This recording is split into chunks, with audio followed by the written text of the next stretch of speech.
నమస్కారం, welcome to Asian news.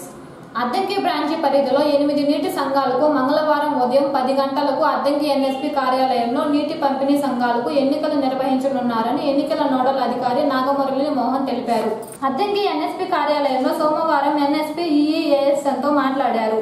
Nagarjuna Sagar కుడి కాలువ పరిధిలోని అద్దంకి బ్రాంచ్ కాలువ ఆయాకట్టు నీటి పంపిణీ సంఘ ఎన్నికలు నిర్వహించేందుకు అన్ని విధాలుగా ఏర్పాట్లు చేశారని, అద్దంకి ఎన్ఎస్పీ డిఈ కార్యాలయం నందు పంగులూరు అద్దంకి డీసీలకు ఎన్నికలు జరుగుతాయని, సాగునీటి సంఘాల అధ్యక్షులంతా కలిసి నీటి పంపిణీ సంఘాల పాలక మండలిని ఎన్నుకుంటారని నాగమురళి మోహన్ చెప్పారు. మంగళవారం జరిగే డీసీ ఎన్నికలకు సంబంధించి నీటి సంఘాల అధ్యక్షులు, ఉపాధ్యక్షులు పోటీ చేసేందుకు అర్హత అని చెప్పారు. కావున అందరూ తప్పనిసరిగా పాల్గొనాలని నాగమురళి మోహన్ చెప్పారు. ఆంధ్రప్రదేశ్ ప్రభుత్వం నీటి సంఘాల ఎన్నికలకు నోటిఫికేషన్ ఫస్ట్ జారీ చేసిన తర్వాత ఒక 2-3 సార్లు షెడ్యూల్ పోస్ట్పోన్ అయ్యి ఫైనల్గా 11వ తేదీ మొన్న నోటిఫికేషన్ అన్నీ పబ్లిష్ చేయడం జరిగింది. మనకు వచ్చేసి 78 నీటి వినియోగదారుల సంఘాలు ఉన్నాయి మన అద్దంకి బ్రాంచ్ కనపడింది. ప్లస్ మన ఇక్కడ ఉండే చిన్న నీటి 16 ట్యాంకులకు సంబంధించి మన 22, వాళ్ళకి 16, మొత్తం 78. ఈ 78 వాటికి సంబంధించి మనము 11వ తేదీనే 3A నోటిఫికేషన్ పబ్లిష్ చేసాము. ఓటర్ లిస్టులు మెటీరియల్ అంతా కావాల్సిందంతా ఏఈఓలకు, ఈఓలకు, తర్వాత పిఓలకు అందరినీ మనము దానికి తగినట్టుగా ఉన్న ఆదేశాల ప్రకారం మామూలుగా ఏకగ్రీవం చేసుకునేదానికి మన వంతుగా మనము చెప్తాము. తర్వాత కాని పక్షంలో మాకు ఎలక్షన్ జరపండి అనే ఇది వచ్చినప్పుడు మనము స్లిప్పుల ద్వారా ప్రభుత్వం తర్వాత తదుపరి వచ్చిన ప్రభుత్వ ఆదేశాల ప్రకారము స్లిప్పులు డిస్ట్రిబ్యూట్ చేసి అక్కడ కూర్చున్న ఓటర్లకు ఒక బాక్స్ పెట్టుకొని దాంట్లో వాళ్ళ స్లిప్పులు కలెక్ట్ చేసుకొని దాని ప్రకారము కౌంటింగ్ చేసి ఇది జరుగుతుంది. వీళ్ళకు ప్రపోజర్స్, తర్వాత ఎవరు ప్రపోజ్ చేస్తున్నారు, ఎవరు కంటెస్ట్ చేస్తున్నారు అనే దానికి తగిన ఫారాలు ప్రభుత్వం ఇచ్చినది. ఆ ఫామ్స్లో ఆ డేటా అంతా తీసుకొని ఆ రిజిస్టర్లో నోట్ చేసుకొని వాళ్ళను ఈ ఎన్నికలకు సమాయత్తం చేసి వాళ్ళ ఐడెంటిటీ తీసుకున్న తర్వాత డిస్ట్రిబ్యూటరీ కమిటీకి సంబంధించిన సభ్యులను, అదే ప్రెసిడెంట్ను, వైస్ ప్రెసిడెంట్ను కూడా ఎన్నుకున్న ప్రక్రియ 17వ తేదీ చేపడతాము. దానికి వచ్చేసి వెన్యూస్ వచ్చేసి మనకు వచ్చేసి 8 మంది డీసీలు ఉన్నారు. ప్రాజెక్ట్ కమిటీ మెంబర్స్ అయితే లేరు. ఆ 8 మంది డీసీలకు కావాల్సిన ఏర్పాట్లు కూడా చేసుకోవడం జరిగింది. మనకు ఇక్కడ వచ్చేసి ఒక 4 కోణంకి సబ్ డివిజన్ పరిధిలో ఉన్నాయి పరచూరులో, ఒక 4 వచ్చేసి మనకు అద్దంకి సంబంధించిన ఇక్కడ ఉన్నాయి. సో ఆ 4కు వచ్చేసి మన ఆఫీస్ పరిధిలోనే వెన్యూ పెట్టుకొని వాళ్ళను ఇక్కడికే పిలిపించుకొని నీటి వినియోగ ఎన్నికైన ప్రెసిడెంట్, వైస్ ప్రెసిడెంట్ను తర్వాత అక్కడ కోణంకిలో సబ్ డివిజన్ చేసుకొని వాళ్ళ ఎన్నికల ప్రక్రియ కూడా ఉదయం 9 నుంచి మధ్యాహ్నం 12 లోపల పూర్తి చేసేటట్టుగా మన కింద అధికారులకు ఆదేశాలు ఇవ్వడం జరిగింది. దానికి కూడా 8 డీసీలకు కూడా 8 మంది ఎలక్షన్ ఆఫీసర్లు, 8 మంది అసిస్టెంట్ ఎలక్షన్ ఆఫీసర్స్ను వినియోగించడం జరిగింది. వాళ్ళకు ఉత్తర్వులు కూడా ఇచ్చాము. దానికి సంబంధించిన ఏర్పాట్లు కూడా అన్నీ చేసుకోవడం జరిగినది. 17వ తేదీతో మనకు ఈ నీటి విధానాలకు ఎన్నికలకు సంబంధించిన సంఘ ప్రెసిడెంట్, వైస్ ప్రెసిడెంట్ అంటే డిస్ట్రిబ్యూటరీ కమిటీలకు సంబంధించిన ప్రెసిడెంట్, వైస్ ప్రెసిడెంట్ అన్ని కూడా 17వ తేదీకి పూర్తి చేసి ఈ రిపోర్ట్లన్నీ కూడా కలెక్టర్ గారికి సబ్మిట్ చేయడం జరుగుతుంది. అద్దంకి పట్టణంలోని భవానీ సెంటర్లో ఏం చేసి ఉన్న 1000 స్తంభాల దేవాలయంలో నగరేశ్వర స్వామి వారికి సోమవారం మార్గశిర మాసం ఆరుద్ర నక్షత్రం సందర్భంగా పంచామృతాలతో అభిషేకం నిర్వహించి అలంకరణ తదుపరి ఎంతో విశేషంగా అన్నాభిషేకం నిర్వహించారు. తదుపరి పుష్పార్చన జరిపి భక్తులకు దర్శన సౌభాగ్యం కల్పించారు. భక్తులు అన్నాభిషేకంలో పాల్గొని స్వామివారిని దర్శించుకుని తీర్థ ప్రసాదంలో స్వీకరించారు. సృష్టిలో ఉన్న ప్రతి జీవికి ఆహారం లభించాలన్న ఉద్దేశంతో అన్నాభిషేకం నిర్వహించారని అర్చకులు శర్మ తెలిపారు. శివ ముక్కోటి సందర్భంగా 1000 స్తంభాల దేవాలయంలో స్వామివారికి విశేష పూజ కార్యక్రమాలు జరుగుతాయని భక్తులందరూ పాల్గొని స్వామివారిని దర్శించుకోవాలని శర్మ పిలుపునిచ్చారు. మార్గశిర మాసం ఈరోజు ఆరుద్ర నక్షత్రం, శివునికి అత్యంత ప్రీతికరమైనటువంటి రోజు. మహాశివరాత్రి, మాస శివరాత్రి వాటన్నిటికంటే కూడా చాలా విశేషమైనటువంటి రోజు ఈ మార్గశిర మాసంలో వచ్చేటువంటి ఆరుద్ర నక్షత్రం. ఈ ఆరుద్ర నక్షత్రం రోజున ఉదయాన్నే ప్రాతకాలంలో 3 గంటల నుంచి కూడా సూర్యోదయం లోపలే స్వామివారికి పంచామృతాలు విశేషమైనటువంటి ద్రవ్యాలతోటి అభిషేకం చేయడం జరిగింది. తదుపరి స్వామివారికి ఈరోజు విశేషంగా మీరు దర్శించుకుంటూ ఉన్నారు. అన్నాభిషేకాన్ని నిర్వహించాము. అన్నాభిషేకం తర్వాత స్వామివారికి వివిధ రకమైన పూలతోటి పుష్పార్చన కార్యక్రమం కూడా అత్యంత వైభవంగా జరిగింది. స్వామివారికి అమ్మవారికి కలిపి అమ్మవారికి ఈ యొక్క పులిహోర అనేటువంటి నైవేద్యాన్ని విశేషంగా ఎప్పుడు కూడా మనం పెట్టేదానికి ఇతర భిన్నంగా స్వామివారికి ఈ యొక్క నివేదనని ఏర్పాటు చేశాము. ఈ అందరూ కూడా అన్నాభిషేకం అంటే సకల జీవరాశికి కూడా ఎప్పటికీ కూడా ఆకలి బాధ అనేది ఉండకుండా ఉండాలనే ఉద్దేశంతో స్వామివారికి అప్పుడప్పుడు కూడా ఈ అన్నాభిషేకం నిర్వహిస్తుంటారు. అందులో భాగంగా మన అద్దంకి గ్రామంలో వేయించినటువంటి శ్రీ గంగా వింధ్యావాసి సమేత నగరేశ్వర స్వామి వారికి కూడా అత్యంత ప్రీతికరంగా ఈ అన్నాభిషేకం చేయటం జరిగింది. ఈ యొక్క అనుగ్రహం ప్రతి ఒక్కరికి కలిగి ఈ క్షుద్బాధ ఆకలి బాధ అనేది ఎవరికి కూడా ఉండకూడదు. మనం తిన్న ఆహారం కూడా మనకి చక్కగా జీర్ణమయ్యి అది మన శక్తికి ప్రసాదించాలా. నఖశిఖ పర్యంతం మానసిక శారీరక ఆరోగ్యాన్ని కూడా ప్రసాదించేటువంటిది ఈ అన్నాభిషేకం. దర్శించుకున్న అన్నాభిషేకంలో పాల్గొన్నా కూడా ఆ కాశీ విశాలాక్ష అన్నపూర్ణ సమేత విశ్వేశ్వర స్వామి వారి యొక్క అన్నపూర్ణాదేవి యొక్క అనుగ్రహం అందరికీ కలగాలని కోరుకుంటూ ఉన్నాము. 11 గంటల దాకా కూడా ఈ యొక్క దర్శనాన్ని ఏర్పాటు చేస్తాము. ఈ లోపల అందరూ కూడా వచ్చి దర్శించుకొని వస్తుందిగా కోరుతున్నాం. ఓం నమః శివాయ. తదుపరి శివ ముక్కోటి వెళ్ళిన తర్వాత వచ్చేటువంటి ఆరుద్ర నక్షత్రం శివ ముక్కోటి. ఆ శివ ముక్కోటి రోజు కూడా మన ఈ 1000 స్తంభాల దేవాలయంలో స్వామివారికి ప్రాతకాలమే విశేషంగా అభిషేక కార్యక్రమాలు జరుగుతాయి. అందరూ కూడా గమనించి ఆ శివ ముక్కోటి రోజు అందరూ వచ్చి స్వామివారిని అభిషేకం చేసుకుని దర్శించుకోవాల్సిందిగా కోరుతున్నాం. మాకు అక్కడ అమ్మవారికి మరి రామయ్య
कैलासवासी कवचे कठोर स्त्रिपुरांतकः शांत पौर्णपालुलो भस्मो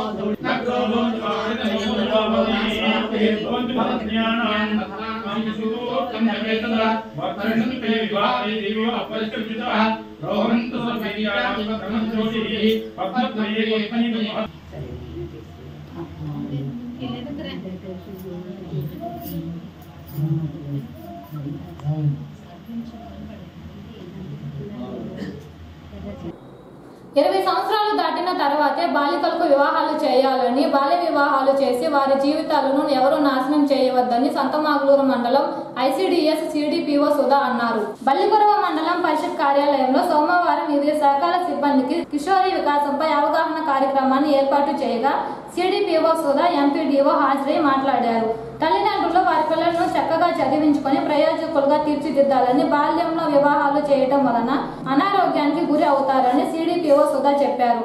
బడియేడు పిల్లలందరూ బడిలో ఉండి చదువుకోవాలని, చదువుకుంటున్న పిల్లల్ని తల్లిదండ్రులు చదువు మానిపించి వివాహాలు చేసే పని అయితే బాలికలు ధైర్యంగా ముందుకు వచ్చి ఐసిడిఎస్ వారికి లేదా పోలీసులకు సమాచారం ఇవ్వాలని సుధా తెలియజేశారు. 14 to 15 years సెకండరీ ఎడ్యుకేషన్ వచ్చేసరికి అది 86%కి తగ్గిపోతుంది. సో అట్లాగే 16 to 17 years ఏజ్ గ్రూప్లో కనుక తీసుకుంటే అది డ్రాస్టిక్గా 63%కి పడిపోయింది.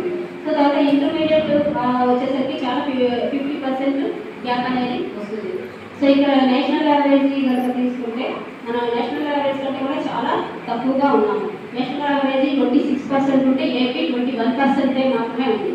సో ఇక్కడ యావరేజ్ కంటే బిలో ఉన్నది ఏపీ అనేది ఇక్కడ స్పష్టంగా తెలుసుకోవాలి. కాబట్టి మనం డ్రాప్అవుట్ రేట్ అనేది తగ్గించడం మీద బాగా ఫోకస్ చేయాలి. వెల్ఫేర్ స్టేట్స్ కానివ్వండి, మహిళా పోలీస్ కానివ్వండి, టీచర్స్ కానివ్వండి, ప్రైమరీగా ఎప్పుడైతే డ్రాప్అవుట్స్ని ఐడెంటిఫై చేస్తారో 3-4 రోజులు రాకుండా ఉంటారో అప్పుడు ఇమీడియట్గా వాళ్ళు ఏంటి అనేది ఆలోచన చేసి మళ్ళీ వాళ్ళు అక్కడ ప్రాబ్లం ఏంటి, ఎందుకు రావటం లేదు అనేది కొంచెం ఫైండ్ అవుట్ చేసి ఆ డ్రాప్అవుట్ రేట్ అనేది తగ్గించి లేదా స్కూల్ రిటెన్షన్ రేట్ అనేది పెంచే విధంగా ఉండేటట్టుగా చూడాలి. అలాగే ఎవరైతే 10th తర్వాత చదవకుండా ఉంటారో వాళ్ళకి వొకేషనల్ ట్రైనింగ్స్ కానివ్వండి, స్కిల్ ట్రైనింగ్స్ కానివ్వండి ప్రొవైడ్ చేయడం అనేది ఇక్కడ ఇంపార్టెంట్. అయితే మనకి AP state skill development corporation తరఫున కాన్స్టిట్యూషన్లో ఒకటి మాత్రమే స్కిల్ హబ్స్ అనేవి ఉన్నాయి. అవి కూడా నాన్ రెసిడెన్షియల్ బేసిస్గా ఉన్నాయి. కాబట్టి అట్లా కాకుండా ఎన్జిఓ స్ట్రాటజీస్ చేయగలమండి. అలాంటివి ఏదైనా ఉంటే కనుక ఓన్లీ చదువు మాకు ఇంట్రెస్ట్ లేదు, లేదంటే యాక్సెసిబిలిటీ లేదు అన్నప్పుడు ఏదైనా స్కిల్ అనేది ఇంప్రూవ్ చేసుకోవడం, ఏదైనా కంప్యూటర్ కోర్స్ కావచ్చు, అది ట్యూషన్ కుట్టడం కావచ్చు, బ్యూటిషియన్ కావచ్చు, టాలీ నేర్చుకోవడం కావచ్చు, అట్లా ఏదో ఒకటి ఒక స్కిల్ అనేది ప్రతి ఒక్కరు డెవలప్ చేసుకునే విధంగా ఉంటే అది ఫర్దర్గా వాళ్ళకి చాలా ఉపయోగకరంగా ఉంటుంది. అట్లాగే digital literacy, life skill education అనేది కూడా ప్రమోట్ చేయాలి. ప్రతి ఒక్కరికి కూడా కంప్యూటర్ నాలెడ్జ్ అనేది ఫైల్ మేనేజ్మెంట్ కానివ్వండి, కంప్యూటర్ నాలెడ్జ్ ఉండాలి. అట్లాగే life skill education, time management కానివ్వండి, స్ట్రెస్ మేనేజ్మెంట్ కానివ్వండి, టైం మేనేజ్మెంట్, ఇట్లాంటి కోపప్ స్కిల్స్ కానీ ఇట్లాంటివన్నీ కూడా అడాలసెంట్ గర్ల్స్కి చాలా చాలా ఇంపార్టెంట్. సో ఇప్పుడున్న జనరేషన్లో మనకు తెలుసు ఇవి చాలా ఇంపార్టెంట్. ఎడ్యుకేషన్ అంటే కూడా లైఫ్ స్కిల్స్ అనేది చాలా ఇంపార్టెంట్. ఇన్సిడెంట్స్ మనం చూస్తూ ఉంటాము, చిన్న చిన్న వాటికే వాళ్ళ సూసైడల్ టెండెన్సీ అనేది వచ్చేస్తుంది. ఒకళ్ళ మీద ఒకళ్ళకి విభేదాలు కానివ్వండి ఇలాంటివి చాలా టూ మచ్గా వస్తున్నాయి. కాబట్టి వాళ్ళకి ఇవి చాలా ఇంపార్టెంట్గా మనం వాళ్ళకి ఎడ్యుకేట్ చేయాల్సి ఉంటుంది. అట్లాగే సోషల్ ఎంపవర్మెంట్ అని తీసుకుంటే వ్యవసాయ చైల్డ్ మ్యారేజెస్ రేట్ అనేది చాలా ఎక్కువగా ఉన్నది. సో ముఖ్యంగా మనకి సత్మానులు కానీ దళితులు కానీ ఇక్కడ అంతా కూడా చైల్డ్ మ్యారేజెస్ చాలా ఎక్కువగా జరుగుతుంది. సో వీటి గురించి ఎక్కువగా మనం అవేర్నెస్ ప్రోగ్రామ్స్ అనేవి తీసుకురావాలి. చైల్డ్ మ్యారేజెస్లో హైబర్డెడ్ డిస్ట్రిక్ట్స్ వచ్చి ఏపీలో విజయనగరం 73%, నెల్లూరు 68% ఉంది.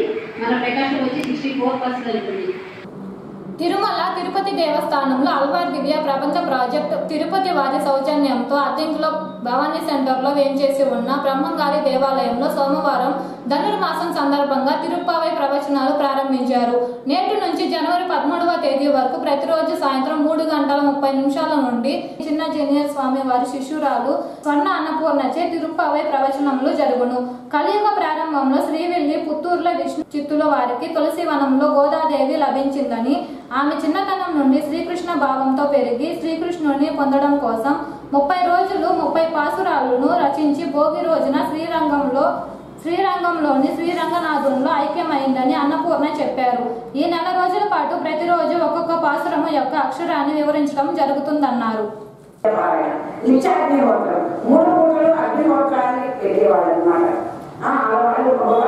ఎప్పుడు మంచి ఆచారాలతో సాంప్రదాయాలు మొదలకుండా ఉండేవాడు. దైవము దేవుడు అదే పని. ఇప్పుడు మన మనసు డైవర్ట్ అయిపోయింది. ఎందుకంటే కాలానుగుణంగా పరిస్థితుల ప్రకారం ఆ సమయంలో దక్షిణ భారతదేశంలో ఇల్లు ఒక ఆయన ఉన్నారు. ఆయన పేరు చెప్పాలి, భట్టనాడు. భట్టనాడు ఆయన ఒక బ్రాహ్మణ కుటుంబంలో జన్మించారు. సహజంగా ఆ రోజులంత వేరే పట్టణం వచ్చాయని అక్కడ ఉంది కదా. కానీ జన్మత ఆయన బ్రాహ్మణులు అయినప్పటికీ ఆయన వేరే దానికి ఇష్టం లేదు. ఆయన ఆచారాలను పాటించేవాడు. నా సొంత దేవి మీద ఉండేది, భగవంతుడి మీద ఉండేది. ఎప్పుడు ఆ ఊళ్ళో ఉద్దేశం చేసే కదా అక్కడ తమిళ వేసి ఎక్కువ అంత తమిళ మాట్లాడారు. ఇప్పుడు మనందరం తెలుగు మాట్లాడతాం, మన మాతృభాష తెలుగు. అక్కడ ద్రవిడియన్స్ కదా వాళ్ళు ఎక్కువ ద్రావిడం అంటే తమిళ మాట్లాడేవారు. అక్కడ దేవాలయం పేరు వడపేరు పోయే ఉదయం అంటారు. ఆ స్వామి పేరు వట్టభద్రశాయి. ఏ పేరునా వట్టభద్రశాయిలో గుర్తుకొస్తుంది. మధ్యాహ్నం మీద పడుతున్న స్వామి కదా అని. కానీ ఆయన పేరు అది. ఆయన అలా ఉండరు. మీరు చూసే శ్రీరంగంలో రంగనాథుడు ఎలా ఉంటారు, స్వామి అలా ఉంటారు. శేష మీద పడుకొని నాటి నుంచి నాటిలో ఉండి చుట్టూ లక్ష్మీదేవి పాదాలు వస్తుతూ ఆ స్థితిలో ఉండేది అక్కడ స్వామి. కానీ పేరు ఏం పేరు? ఇప్పుడు మనకు అతనిలో అక్కడ శివాలయంలో ఉంది శివుడే, రామలింగేశ్వరుడు అంటే ఇక్కడ శివుడే. ఏ పేరేంటి? ఉప్పాలపల్లి కాంతేశ్వరుడు. ఇట్లా రకరకాల పేర్లు ఎక్కడైతే ఉంటాయో స్వామి కూడా పేర్లు అలా ఉన్నాయి. ఆయన పేరేంటండి? వట్టభద్రశాయి. ఈయన ఈ పట్టణాల వారు ఏం చేశారంటే ప్రతిరోజు కూడా ఉదయం నిద్ర లేచినట్టు ఉడికెళ్ళి స్వామిని చూసుకొని మూసిపోయేవాట. ఊరికి మూసుకుంటే ఉంటాము, ఏదో ఒకటి చెయ్యాలి కదా. ఏం చెయ్యాలి?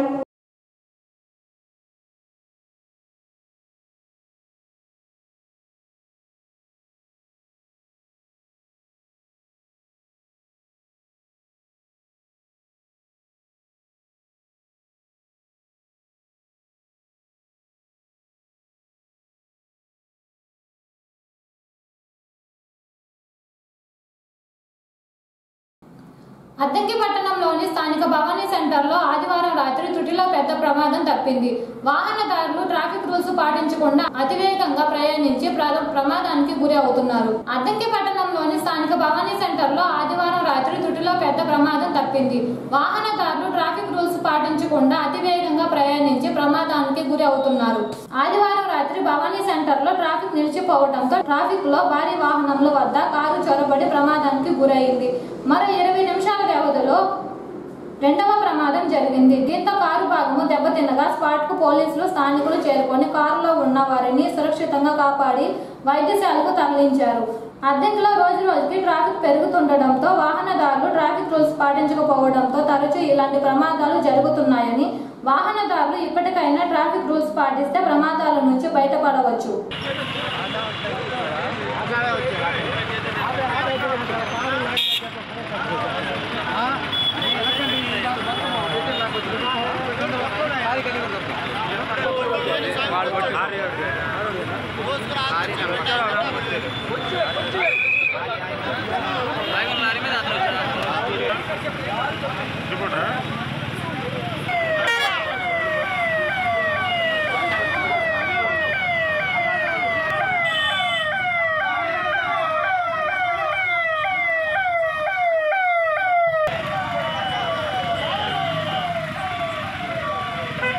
తెలంగాణ ఆడదు కదా అది అట్టనే ఉంది ఉప్పు కారం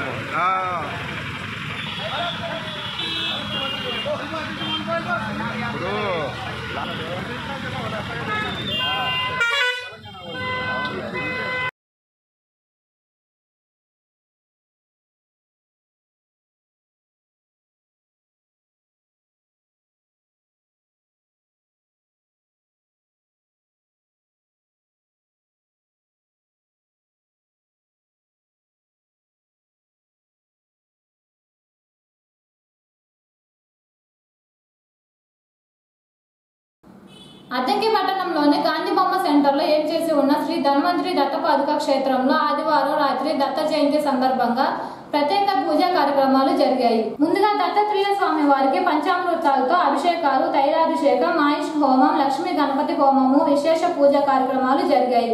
అనంతరము రథోత్సవం కన్నుల పండుగగా సాగింది. పట్టణంలోని ప్రధాన వీధుల్లో ఊరేగింపు నిర్వహించారు. ఈ సందర్భంగా దేవస్థానం అర్చకులు భాస్కర్ ఫణిశర్మ మాట్లాడుతూ దత్త జయంతి సందర్భంగా దత్తపాదుక క్షేత్రంలో ప్రతి సంవత్సరం లాగానే ఈ సంవత్సరం కూడా ప్రత్యేక పూజా కార్యక్రమాలు నిర్వహించి రాత్రికి స్వామి వారి మూర్తులను రథంపై ప్రధాన వీధుల్లో ఊరేగింపు నిర్వహించి భక్తులకు తీర్థ ప్రసాదంలో అందజేయడం జరిగిందన్నారు. జై గురుదత్త, శ్రీ గురుదత్త.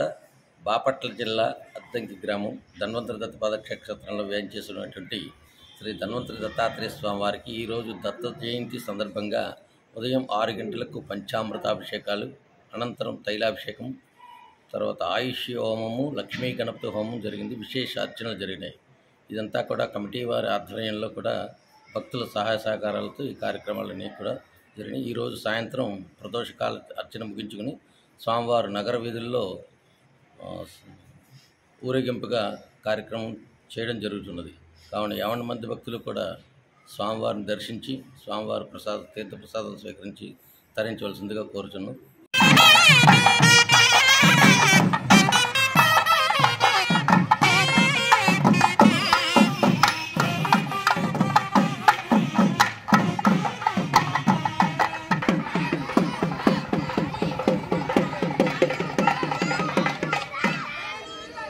శ్రీ గురుదత్త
ASN న్యూస్ సమాప్తం. నమస్కారం.